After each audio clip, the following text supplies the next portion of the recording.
Hey, what is going on, everybody? You already know it is Wednesday night. It is 9:30. It's prime time. My name is Paul Spencer. It's the 215 boys. Tonight we got a special show. Last week, my co-host Dave and I, we did the NFC East first team all offense. Tonight, we're going to flip the script and we're going to move to the other side of the ball. We're going to go NFC East first team all defense. But tonight, you know what? I got a thing coming up in the next 4 weeks, in the next 3 or 4 weeks here. All teams in the NFC East. Keep your enemies close. So I'm going to start with a good friend of mine. He's actually going to be joining the show. Dan Connor from the Big Blue Power Hour. Guys, he's going to come on right after this video. So now's the time. Get your popcorn. Get your hands on the keyboard. You already know. Comment when we come back. Let us know. We'll be back in 1 minute to get the show started.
You already know it's 9:30. It's prime time. My name is Paul Spencer. I'm with a special guest tonight, good friend of mine from the Big Blue Power Hour on Out of the Box Sports Entertainment, Dan Connor. How are you, Dan?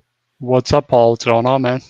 What's going on? Glad to have you, man. A long time we haven't been on the show together, so glad to have you back. We always do the show, the our little pick'em show where we're coming up this, coming up pretty I'm soon. in enemy territory. You are in enemy territory, but you know what? You do have a blue color. I have a blue color, so we do have a little bit in common, Dan. Okay. True, different shade of blue, but yeah, different shade. But first, how you been, brother? How you been? pretty good. Just get ready for training camp here, and in a few weeks here, and been watching the Giants on Hard Knocks, so it's been interesting. Yeah, well, you know what, Dan? Before we get into the NFC East first team here, how are you seeing that Hard Knocks, and what does it mean to you? Because there's always that that heel when you're on there, too much exposure, letting out this, letting out. I would say a lot of bad juju gets placed when you're on one of those shows. How do you feel about it? I mean, I like seeing what's going on behind the scenes. Seeing the decisions they made behind the scenes and knowing why they made certain decisions. Mm-hmm. So I don't mind it. The spotlight's going to be on them regardless. So I actually like it. I like seeing Dable and Shane and them, coordinate. Mm-hmm. And I like seeing it, to be honest. I'll be honest with you. I haven't caught it yet because I've been so busy, with football season coming up here with my team this year. So been a little busy, but I definitely am going to check it out.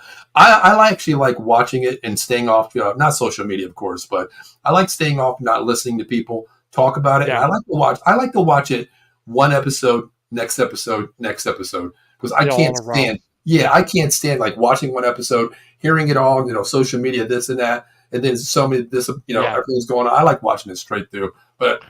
That's what I do with a lot of series. That's I'm like, so that's what I did. I actually had to wait a whole week to watch it. I was like, because it's Tuesdays, I didn't know what the day was, so I went on Sunday. I'm like, it's not there, but it's not there. It's Mondays actually. I know that's the way I am with some series too. We'll start watching a series, and all of a sudden it's like, oh damn, I got to wait a week. If it's on regular TV, then you got to wait 3 or 4 weeks because it's the timing or whatever. It pisses me off, but yeah. Dan, first, I want to ask you, going into this season here, you lost Saquon Barkley, of course. Yeah. How do you replace such a back like that? I mean, a generational back, injury prone, yes, no, but how do you replace him? Because we did the offense last week, Dan, and the first time in a long time where I didn't say a back from the New York Giants in my top 3. Well, that's probably not going to be a feature set unless the rookie Tracy Jr. does well, and he was good as a running back his first year for Purdue. Yeah. So I could see him actually starting if he does well enough. Mm-hmm. But the backs are not going to be the feature. It's going to be their passing game probably. Mr. Malik Neighbors? Yeah, with Neighbors, with Theo Johnson, I think with Wendell Robinson and Slayton and Hodges, I think, and Hyatt, I think that's going to be more their future set. And Dable will be calling plays, so it's going to be different than Kafka calling plays. Yeah, So I think it'll be fine. I think it's It'll going to be be. different.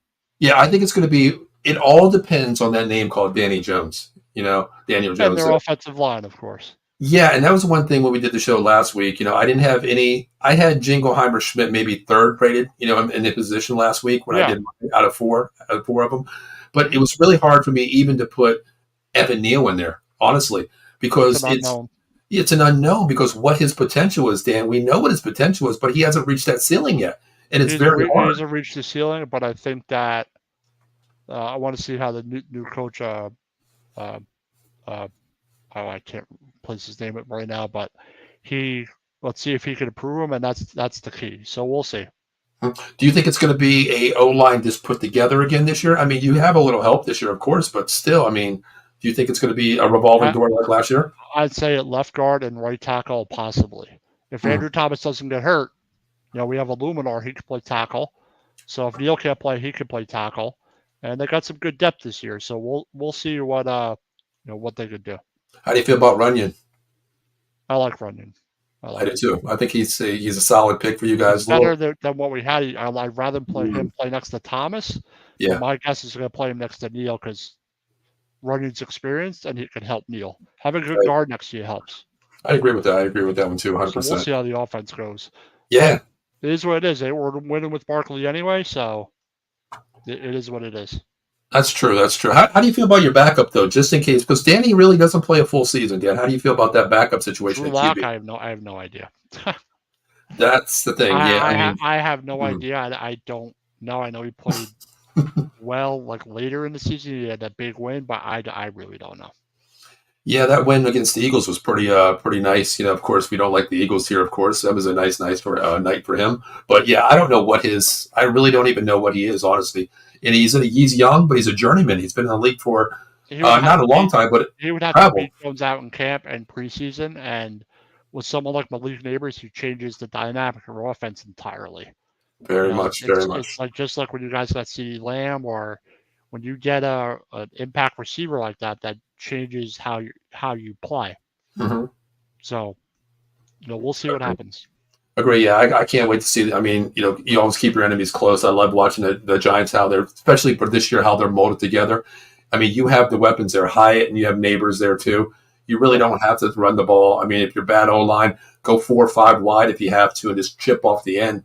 Get the ball out quick. Exactly, get it out there. And Danny Jones can. We know he fell a couple of times in previous years, but he's still a quarterback, Dan, that can get out of the pocket and get you some yards with his legs too. Yep. So we'll see what happens. He's expected to be the starter, and that's not surprising to me. Mm-hmm. Let's see if he can get some help this year. Now, is DeVito going to make the team real quick or no? Third string. He will make the team though, correct? Yeah, third string. Okay. All right. Well, Dan, let's jump into this here. NFC East first team. Dave and I did the offense last week, and like I said, I didn't have a lot of weapons, but I do want to get your thing really quick. Give me your top wide receivers in the division from last year, Dan, for this year, for the NFC East. Who do you have number one? I'll give you mine. I had Lamb number 1, A.J. Brown 2. I took a lot of flack for this on Twitter and social media. I had, even though he hasn't caught a ball in the NFL yet, I had Malik Neighbors number 3. Well, if you're going to base it on talent, yes. Because he's better than anything the Giants have. Mm-hmm. And I think he's more talented than Devonta Smith. I agree. But I'm probably not going to do that. I'm going to say if Brown is like his what he was last year, he's the best receiver. Mm-hmm. But I would say Lamb is probably number 1 because he's the most consistent. Mm-hmm. And I would say Devonta Smith. Okay. Do you have Terry McLaurin up there? Do you have Terry McLaurin up there? I have McLaurin up there, but they didn't have a quarterback last year. But I have McLaurin up there. But I'm going to put McLaurin 3rd. Okay. Understandable. But Brown is really good. He is, yeah. And he's his normal self. I'm actually going to put him 3rd. I would say. I think the Eagles have 2 of the best receivers in the division, to be honest. Yeah, I was up there. I had McLaurin I'll put above Neighbors, because Neighbors hasn't played it down yet. That's very true. I'm basing it, just like you said, based on what we've seen in college. I know what the kid is, and the thing too, Dan, we watch college all the time. We do a college football show. We talk about it once in a while, having you on, and we know Brian Thomas Jr. last year when he was at LSU with Mid-League Neighbors. He knows how to share the ball. He can be a 1. He can be a 2. Well, he went to Washington, right? Who's that? Brian Yeah, Thomas. exactly. Who's the one from LSU? The other wide receiver. Brian Thomas Jr. He might be better than McLaurin. Exactly. He's extremely talented. That's what I mean. He knows how to share the ball, being a 1A, 1B type receiver, and Jaden Daniels can get him the ball. But if Danny Jones can get him the ball, man, look out. This kid could definitely – I think he overplays Marvin Harrison Jr. this year if Danny Jones helps him out a little bit. Well, of course, but they need, Jones needs help also. So we'll see how it goes. Definitely. All right, well, Dan, let's jump into the NFC East. All defensive first team here. Now, Dan, this is kind of hard for me because of the fact we're the only team running a 4-3 this year, the Dallas Cowboys. Yeah, we're running a 3-4 with Bowen. Yeah, Eagles are running a 3-4. Washington's running a 3-4. We're running a 4-3 here, which makes sense to me because our linebackers are kind of depleted from this year. It does make sense. It does. Yeah, I looked at it, and I was trying to explain to a couple of my friends, like, why are we going 4-3? Well, you got to understand, our defensive line is strong. We're built up front. We're tough up front. Why not have 4 solid guys on both ends? Get to the QB. Linebackers are not big. They're fast. That makes a lot of sense to me. But, Dan, I'll go both ways with you. If we go to the 3-4 here, of course, we're going to go left defense in, right defense in, old school nose tackle in the middle. I got Micah Parsons on my left end. Do you agree with that? Yeah, why not? Okay. Now, in my situation, Dan, if they move to a 4-3, where do you put Micah Parsons? Do you put him at linebacker or do you keep him on the edge? I'm probably going to put him at linebacker still. Really? But, okay. I would move him. Mm-hmm. Sometimes I would put him on the edge. Yeah. Mm-hmm. Sometimes I would put him, at the outside linebacker. Agree. Well, it depends on what you're asking to do. And your outside linebacker is going to be blitzing a lot. Mm-hmm. Yeah, I agree with you. I think it's going to be a situational, attempt where he's going to be. He could be on the ball, and he could be off the ball because we know he can cover, sideline to sideline. Yeah. Mm-hmm. Yep. So you got Micah Parsons on your left defensive end too, correct? Unanimous.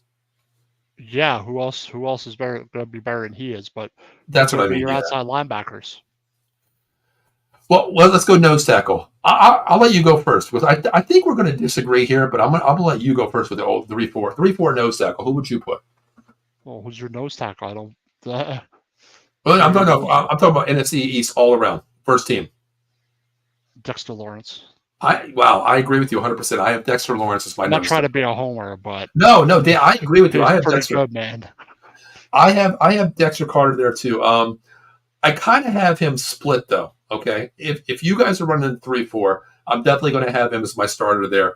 But if I'm running a 4-3, I'm going to have him right next to Parsons because of the fact that body and Parsons' speed, I can just see it in my dreams. I can run the twist. Exactly, that stunt and twist all day long is going to give any offense to that left side nightmares, Dan. So, yeah, 100%. Yeah. Okay. All right. Who would you have next to him at a right tackle, right defense tackle? Right defensive tackle? Yeah. Who would you have there? We got Micah Parsons, Dexter Lawrence. So far, we agree on this 100%. I'm going to say someone from the Eagles, probably. All right. I'll give you my name, Jalen Carter. Yeah, that's what I would do. Or Jordan Davis. I'm going to say Jalen Carter. I agree. That's what I have on my. Talented. I think so too. But now this would be a 4-3, which you guys would be running, of course. Okay. But if you're running 3-4, yeah, you guys are running a 3-4. Now, if I'm running a 4-3, exactly, I'm still going to go with Micah Parsons, Dexter Lawrence, Jalen Carter. Here's my 3-4 my 4-3. Okay, since you guys aren't running it, I'm going to go Giants again. I'm going to go Brian Burns on the edge. Yeah. Yeah, he could do both. Like he's like he doesn't have the production of double-digit sacks or nothing, but he's a freak athlete and he's pretty dangerous as a pass rusher. I agree. Now, who do you have if you're running your? We'll run a 4-3 here. Go my way first. Who would you put? Would you put Brian Burns at the other edge on my opposite of Micah Parsons? Yes. I put this on Twitter, Dan. A lot of people I don't understand this based on, I understand, coming to a new team. I get that as Burns, but a lot of people had Thibodeau there over Burns. I don't know that I don't necessarily get. I guess because if we're talking a 4-3, because Thibodeau's probably more suited for a 4-3 defensive end position, but I think Burns is way more talented than he is. I agree too. That would be my 4-3. Micah Parsons, Dexter Quicker, he's Lawrence. faster, he's in better hands. So I'm putting Burns over Thibodeau if I had to pick between the two. Okay, so if you're now we're flipping to your side here, going to 3-4. So you got Parsons, Dexter Lawrence. Who's playing the edge on the NFC East first team defense? Is it going? You going Brian Burns? I got to. If it's me, 3-4, I'm going Brian Burns too. Still, Yeah, Brian Burns. Brian Burns. Okay, all right. Who would be your 4 linebackers then, Dan? Oh man, this is where it gets tricky because the NFC East is not highlighted with linebackers, Dan. They're not. They are not. Obviously, Parsons is one. If we're playing the 3-4, yes, I agree with that. I wrote it down on the separate card here because I didn't want to confuse myself going 4-3 versus 3-4 because it wouldn't make sense to both of us. But on the 3-4, I got Parsons at linebacker. I'll give you another one. I got to go old school veteran, man, Bobby Wagner. Yeah, Bobby Wagner because of his experience. He's my signal caller. He's going to be my signal caller, the man in the middle. He's the mic. Yeah, that makes sense to me. I mean, it's just because of his experience. He has everyone's lined up in the same position. I'm going to be for the other inside linebacker. I'm going to say Okereke.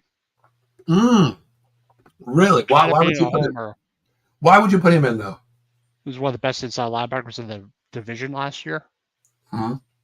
Okay. But I'm going to put Wagner as a signal caller. Yeah, I agree with that. He's been around numerous defense. He knows how to read people, and he's been that Legion of Boom leader. So I think it would be the best bet to have him in there. The Commander's got a solid veteran in there. What he has left in, I don't know.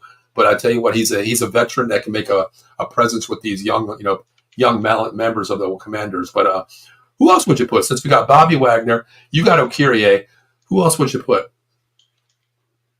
No, I'll put you one in there. I know he's not a true linebacker, but I got Bryce Huff from the Jets going to the Eagles. Yes. A lot of sacks last year. I think he's a solid linebacker. I got him in there too. Now, the other one I'll go for, do you think Thibodeau could play linebacker? Because the linebacker position is very scarce in the NFC East. Who? Thibodeau. Yeah, he could play linebacker, but he'd be outside. That's what I mean. I was so hesitant to put him in there, but I thought about it and I was like, you know what? I'm going to put him in there. Yeah, I got you. I'm going to put Thibodeau there in the linebacker spot outside. Yeah, like I said, the AFC East doesn't have a lot of good linebackers. What about is Riddick still an Eagle? No, he went to the Jets. Well, he might not even get signed. I don't even think he got signed yet because he got traded, but they didn't even sign yet. So I think he's attempting to sit out. Wow, that's interesting. Yeah, I don't even know if he is or not, but I don't know. Would you? Because to me, I mean, you look at linebackers, Dan. The linebacker is very scarce in the NFC East. I don't know who else to put in there. I mean, the Commanders, I couldn't really tell you. I wouldn't put any of them in there. The Eagles, you look at them; they're not. Nakobe Dean. I mean, you have. They got Nakobe, Devin White. I might have. Jeremiah Trotter Jr. is a rookie. Yeah, I might have put Devin White. I might have put him in there, but you know what? I still think Thibodeau gives me more of that athletic, freak type of nature guy. So I definitely put him in there. And he has more experience.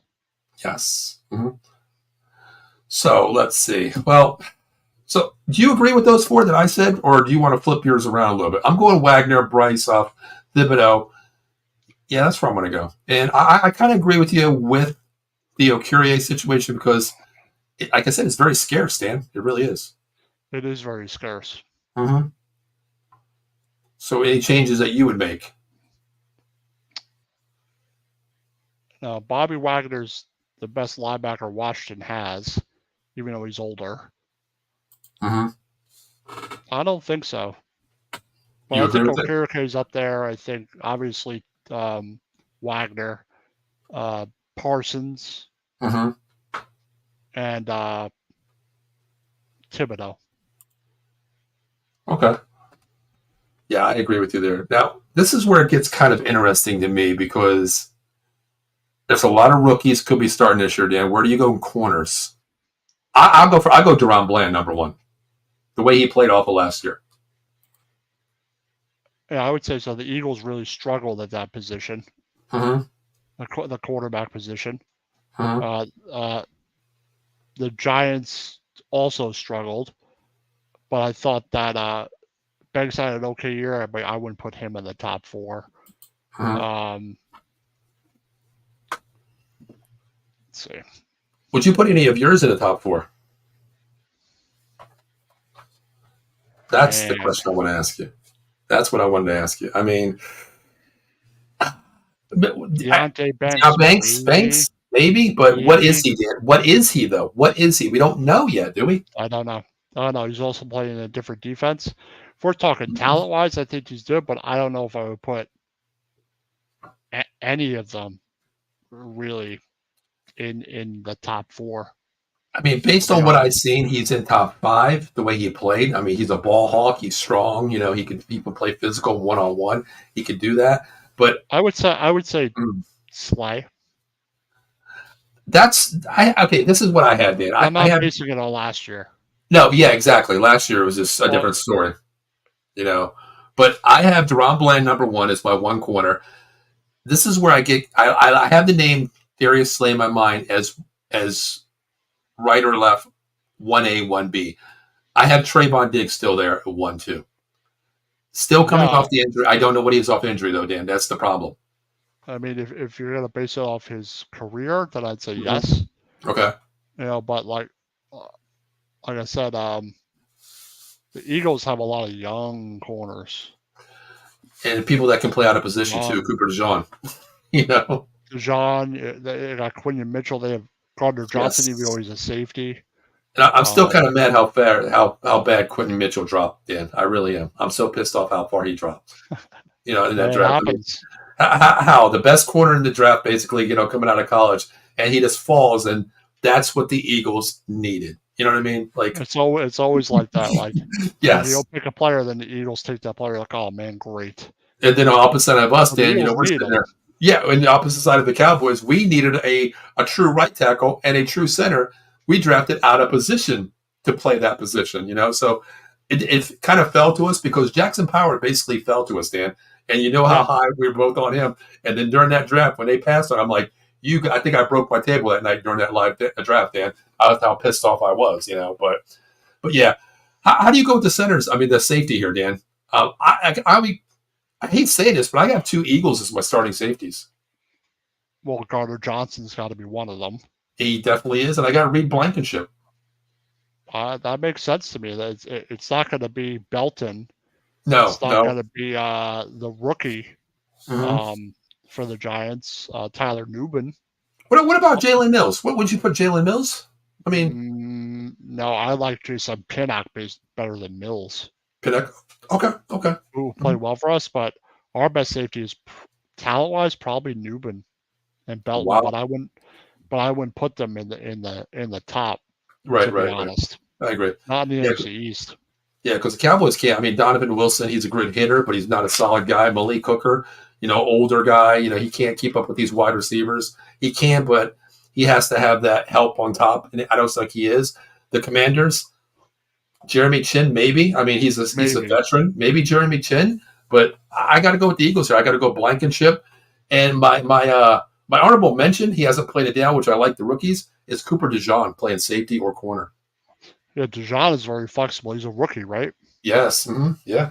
There's a lot of rookies. You have Andrew Phillips for us. Mm-hmm. You have DeJean, and didn't the Eagles take another one also? Oh, well, they got Quentin Mitchell too, that corner as well. Mitchell. Yeah. Mm-hmm. You know, so you have you know, there are a couple of guys that could emerge as one of the better corners in the division. And you know, that's crazy though. I mean, we talked about the draft, and the Eagles are set at corner. They're older with Bradbury and Slay, but you know, Quentin Mitchell, DeJean, and even CJ Johnson's really not that old, Dan. They have these guys locked up for the next 5 years. Even if they want to let Bradbury go, it's a plug and play situation. And they've got Ringo from Georgia. Kelly Ringo as well. You're right. He's 22. Like they're not even over 23 years old. They're very young at the position. And you know what the crazy thing? I was telling my buddy today. He's an Eagles fan. We were talking about it before the show about 6 o'clock when I was at the gym. We were talking. I was like, man, can you believe this Eagles secondary from linebacker to safety? If you get rid of Slay and Bradbury, you don't have a player over 25 years. No, you don't. They're like not even 20. They're like 23 or younger. Yeah, I mean, you got Nakobe Dean still in his third year. You got Jeremiah Trotter. If all these guys pan out, Dan, then your corners are rookies coming in. You guys are young as hell, but I don't know, Dan. Man, it's kind of crazy here. But yeah, I told Dave last week. I know it's not even preseason yet. OTAs haven't started here. Contracts haven't been signed. Anything on your front that you're worried about with the team here? My situation, I'll tell you first. 7 years ago, Zeke goes down to Cabo, says he's holding out. Dak goes down, not to Cabo, wearing a boot that says it's just a inflammatory precaution. I'm wearing a walking boot. He hasn't signed yet. He said CD's, going to camp with him, off camp, throwing the ball with the tight end, CD Lamb. Yeah. Everything will be fine. Dan, I don't know what Jerry Jones means by all in, and I will never know. So my contract's a lot different than yours. So is there anything on your Giants front that you're worried about before you get to OTAs, mandatories? Contract-wise, no. You guys are all set. Contract-wise, everything is fine. There's no issue. No one's holding out. Man, it must be nice. I think Shane did a fine job, and as far as financially, I'm not even worried contract-wise. My concern is more the performance of position groups, the offensive line, the secondary. I think the linebackers will be fine because you have. Don't forget you have Isaiah Simmons. Yeah. As well. So I'd say the O-line, Daniel Jones, the secondary are probably my three top concerns. But contract-wise, there's no holdouts or nothing. That must be nice going into camp and with no disregards to worrying about contracts, man. I mean, if we still have Barkley, he'd probably be playing, messing around and holding out. Sure. But it's better to go into camp with no distractions. And I hate saying it's you minus a player, a generational player. But for team-wise, continuity, scheme-wise, you're going in there with, this is our team. This is our 90-man roster right now. We're going down to 53. This is what we're going. This is the brothers we're going into battle with, regardless of, well, you know what? He's a generational player. He's going to hold out. We don't know what we are with him or without him. So I think it's better to go into camp knowing what you have before. And another guy that mentioned is Azeez Ojulari. Yeah, exactly. If he stays healthy, he's one of the better outside linebackers in the division. How do you think he's healthy? How do you think he's going to fit in next to McFadden? Fine. Well, I think it'll be all right, but it's going to be Burns and Thibodeau on the outside. McFadden and Okirike. Okay. Those are four linebackers for the Giants, probably. I agree. I mean, you have Simmons and then you have Ojulari on the edge, which they'll rotate them. They'll rotate Ojulari, Burns, and Thibodeau. Okay. And Isaiah Simmons on the outside, all four of them. Yeah, see, I think, honestly, I'll be honest with you. I think you guys got the linebacking core in the NFC East. I really do. And think about it. You could have Okirike, Simmons, Burns, and Thibodeau on the field at the same time for certain situational pass rushing situations. Right. I agree. I haven't seen a lot on him. DJ Davidson. How do you feel about him? I like DJ Davidson. I think he's good depth. I thought he played well last year. But he's going to be like, that's what they're going to do. It's going to be Phillips, Davidson, Ryder Anderson, Lloyd. They have Roche, Nunez Roche. As well, Jordan Riley, who they drafted last year. So we'll see who's like the main guy. But I think they'll have Lawrence and then they'll rotate guys. But I like DJ Davidson. I don't know if he's the best tackle. Jordan Phillips isn't bad. Okay. Yeah, I think he's going to be a depth guy. I kind of like how he, I haven't seen a lot of him, based on your situation there, but I think he's a good depth rotation for you, what you have there. And I think it's a solid core of your linebackers. I like your linebackers. The secondary in a long time. Yeah, the secondary I'm a little skeptical on, Dan. I mean, I know what Deontay Banks is, of course, but I don't know what Cordell Flott is. I don't know yet. Cordell Flott, I think, is more slot, but you have Trey Hawkins III. You have Deontay Banks. You have Flott. You have McLeod, who played well. Darnay Holmes, Andrew Phillips, Aaron Robinson. those guys will probably all make the roster. Now, correct me if I'm wrong. Wasn't Jalen Mills a corner for a while too? He might have been, but With as the far Eagles, as I thought he know, was the Eagles Jalen corner Mills for a is while. more of a depth guy, Yeah, that's and what I he's think. 30. And here's my question to you. I kind of put this on Twitter for the Giants fans, and they're like, who cares? It's not football related, but I just put it as a joke out there. When he played for the Eagles, he dyed his hair a certain color green, of course. He goes to the Patriots, he dyes it blue. Has he, or at Hard Knocks yet, has he dyed his hair a certain color yet? I haven't seen his hair yet. Okay, because I know he drives that green Lamborghini when he was in Philadelphia, the Incredible Hulk Lamborghini or whatever the hell it was. Yeah, I haven't really seen Jalen Mills on Hard Knocks yet. Okay, good. Well, maybe he should stay off there then. Maybe he said, but he's one of our oldest safeties. Yes, he's the veteran in the room basically. Yeah, Pinnock is 25, Belton's 24, Newman's 23, Javarius Owens is 25, guy that drafted last year, and they have two are Elijah Riley and Mills. So Mills, I think, will be the depth guy. Okay. But I don't know what to expect for Javarius Owens or Newman. Pinnock, it could be Pinnock and Newman or Belton and Newman. Okay. The safeties. Okay. Pinnock's pretty solid, I think. Dan, I want to ask you real quick. Since you're with the enemy here, I want to ask you something with my team, the Dallas Cowboys. I want to take it back to the offense side of the ball really quick here. Dan, who do you sign first? I mean, what scares me right now is Dallas is in a situation. Who are the guys you need to sign? Well, let me put it this way. We'll talk about Dak Prescott first. Let me talk about him real quick. Trevor Lawrence has signed the biggest annual contract in NFL history as a quarterback, annual-wise. I know. Dak is so much better than him. Jerry Jones is in a situation where he has to pay this Dak guy. is 30 now. That's what I mean. But if he's gonna demand it, it's gonna be a almost $60 million contract based on annual salary. Of course. CeeDee Lamb is going to get the same bag. I mean, he wants Justin Jefferson money, and he'll get it. He will. But who do you sign first, Dan? Lamb. You sign. I agree. Why do you sign Lamb first? Because Dak has to play this year. If he gets paid either way. He gets paid either way because, well, first of all, your cap's going up next year. Mm-hmm. And without Lamb, you don't have that dynamic playmaker. True. Very true. If you don't sign Lamb, but if you don't sign Lamb,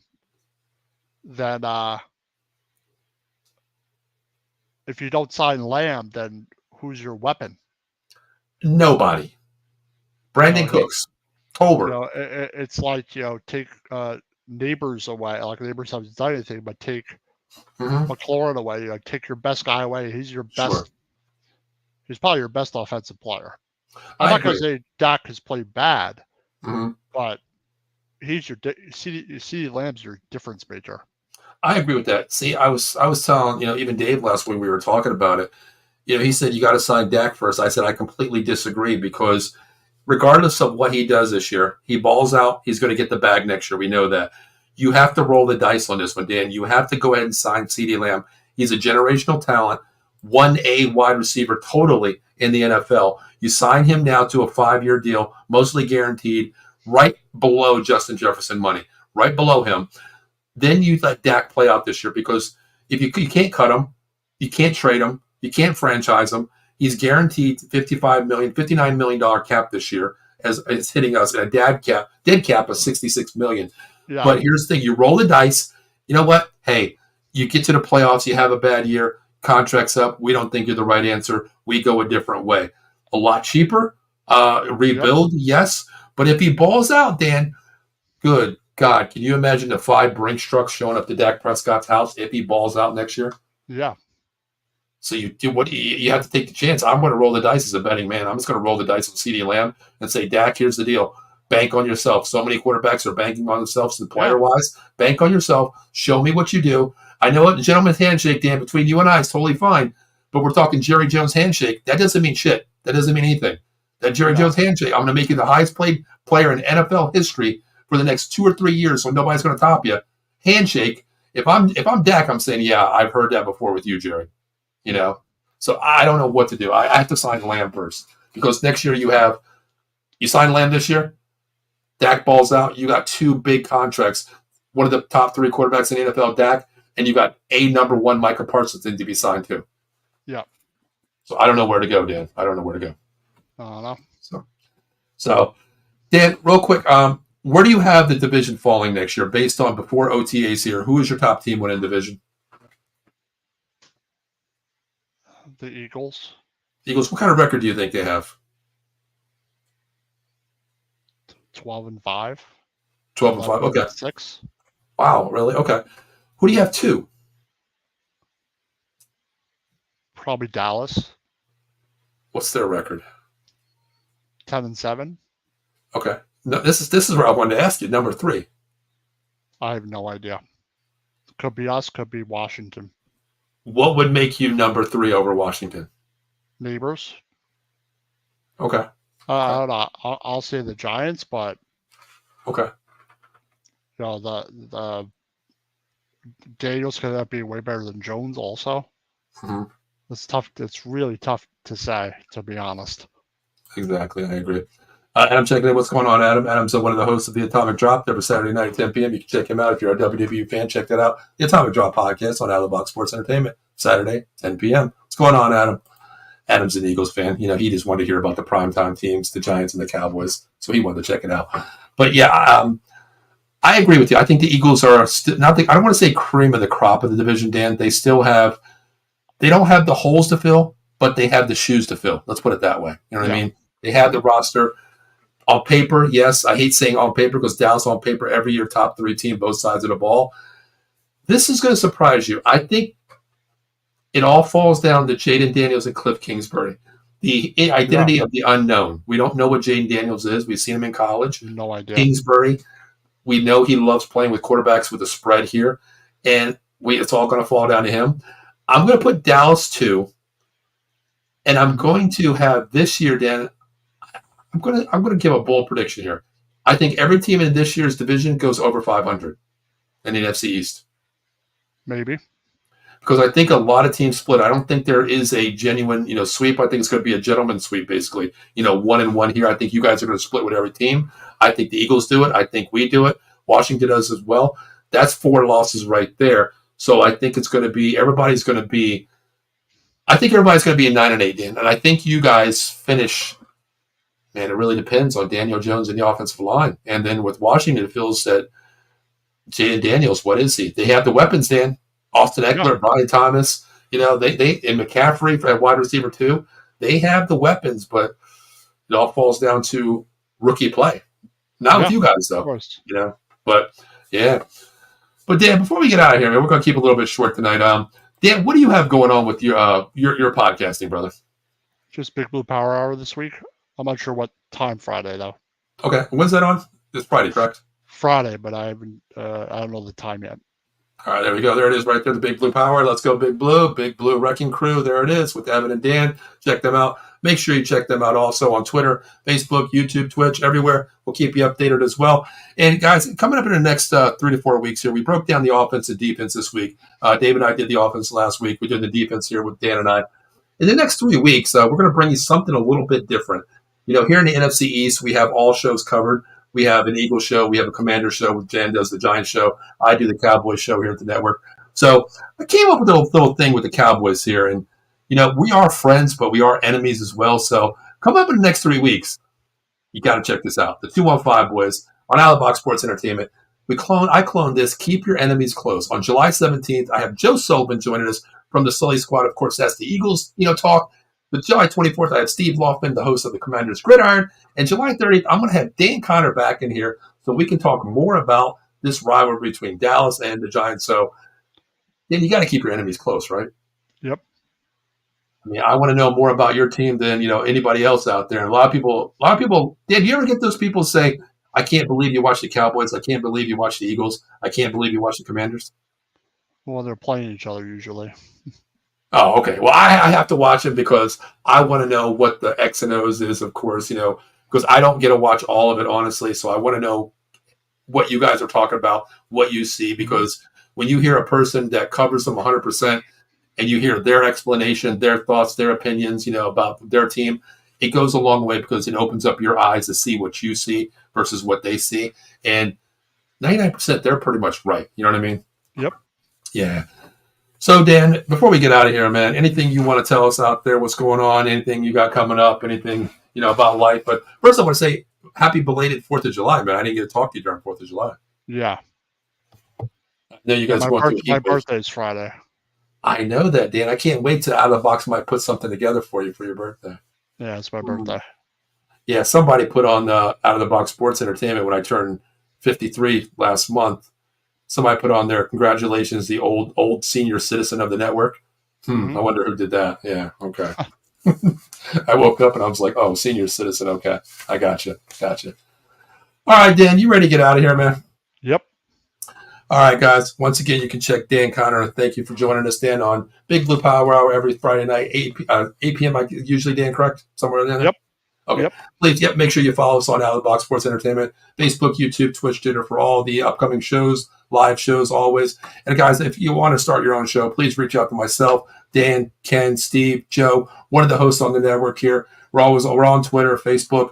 Find us, reach out to us. We'll get you started here for the new shows. We do have new shows coming up pretty soon. One of the shows has already been announced every Monday night coming soon. Myself will be doing a pregame show. Whoever's playing regardless, I'll be doing a show every Monday night, 7:30 for about 20 minutes just to keep you, injury updates, what's going on with the teams, even some betting lines, of course. And, of course, coming up pretty soon, you already know, it's the NFL Weekly Pick'em Show with myself and Dan Thursday night, 6 p.m. I'm 2-0 so far, Dan. I'm 2-0. So, this year, Dan, I think we're going to do spreads this year, aren't we? Yeah. We're doing spreads this year. Okay, we're doing spreads this year. So, yep. And also coming back in about another 3 weeks here, myself and Bill Furman, College Football Frenzy Season 3. Can't wait for that one. Got some great guests lined up. We have 3 head coaches from Division I football going to be joining us this year. We have 2 players. I will not announce them yet. Still going through the negotiations, talking to them. So hopefully we get them on 100%. And also the last but not least, my show, the Golden Dome Podcast, the 6th-ranked Notre Dame Fighting Irish this year. Can't wait for that one. Saturday mornings, 11 a.m. So, Dan, I am so tired. I am heated up with this heat wave. It's still like 85 degrees here, brother. Yep. So, Dan, I'm ready to get out of here. You as well? Yep. Guys, thank you for tuning in. It's the 215 Boys. My name is Paul Spencer, and thank you to my special guest, Dan Connor, for Big Blue Power Hour joining us. Make sure you follow us Facebook, YouTube, Twitch, Twitter, and TikTok and Instagram as well. So, Dan, thank you for joining them 215 Boys. Yep, anytime. Thank you, brother. And again, we'll see you next Wednesday, 9:30 p.m. with our special guest, Joe Sullivan from the Sully Squad. Until then, have a great night.